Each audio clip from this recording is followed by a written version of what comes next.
আসসালামু আলাইকুম ওয়া রাহমাতুল্লাহি ওয়া বারাকাতুহু। সম্মানিত প্রিয় ভাই ও বন্ধুরা, আজকের এই ভিডিওতে আলোচনা করব জখম ভালো হওয়ার দোয়া। যাদের ঘা হয়ে গেছে, বিভিন্ন জায়গায় ফোড়া হয়েছে, ওইটা আর শুকাচ্ছে না, এই জখমের জন্য হাজার পট্টি প্লাস্টার করেছেন, তাও কাজে আসছে না, একের পর এক রোগ বড় হতেই চলেছে, তাদের জন্য হচ্ছে আল্লাহর কোরআনের এই আমলটা।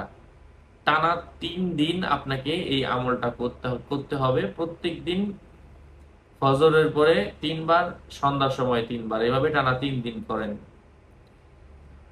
জখমের উপর এই আয়াতটা 7 বার পরে 7 বার ফু দিবেন। ফজরের পরে 7 বার, সন্ধ্যায় 7 বার পরে 7 বার ফু দিবেন। ঠিক এই নিয়মে 3 দিন করেন, আল্লাহ পাকের অশেষ রহমে জখম দূর হয়ে যাবে, জখম ভালো হয়ে যাবে, শুকানো ধরবে ইনশাআল্লাহ। সাথে সাথে অন্য অন্য ওষুধ সেবন করবেন। আমি সেই আয়াতটা বলে দিচ্ছি। আউযু বিল্লাহি মিনাশ শাইতানির রাজীম। বিসমিল্লাহির রহমানির রহিম। ومن يتوكل على الله فهو حسبه إن الله بالغ أمره قد جعل الله لكل شيء قدرا। এই আমলের মাধ্যমে পদোন্নতি হয়, ভালো ফসল হয়, চিন্তা মুক্ত হয়। এক একটা আলাদা আলাদা নিয়ম রয়েছে, কিন্তু আয়াতে একটাই। যাই হোক, আপনাদের সাথে ছিলাম আমি মুফতি জুবাইর ইমাম। এমনই আরো গুরুত্বপূর্ণ কোরআন হাদিস থেকে আমল জানতে আমার সাথেই থাকবেন।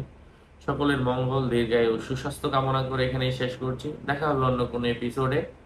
হ্যাঁ, শুধু শুধু আমার নাম লিখে ফেসবুকে সার্চ করবেন না। আমার নাম লিখলে হাজার আইডি আসবে। ভেরিফাই চ্যানেলের ডিসক্রিপশন বক্সে ক্লিক করলে আমার পেজ এবং আইডি আসবে। এটা ছাড়া আলাদা অন্য কোনো পেজ নেই, আইডি নেই। হ্যাঁ, সকলের মঙ্গল, দীর্ঘায়ু, সুস্বাস্থ্য কামনা করছি। আর এই কিতাবগুলোও যদি প্রয়োজন পড়ে, যে হুজুর আপনি যে আমলগুলা দিচ্ছেন এগুলা শুনে শুনে নোট করছেন অনেকেই, তো অনেকেই সংগ্রহ করতে চাচ্ছেন, তাদের জন্য আসলে বইয়ের কথা বলা। যাদের প্রয়োজন আমার সাথে যোগাযোগ করে কিতাবটা সংগ্রহ করতে পারেন। কিতাবে কি কি আছে আমার ভিডিওতে যা যা দেখতেছেন সবগুলো আছে। স্বপ্নের ব্যাখ্যা বলেন, আমল বলেন, দোয়া বলেন, রুকিয়া বলেন, বিভিন্ন তাওয়িজাত, বৈধ তাওয়িজাত রয়েছে। যাই হোক, যদি প্রয়োজন পড়ে নিবেন, আমি চেষ্টা করবো ইনশাল্লাহ দেওয়ার জন্য।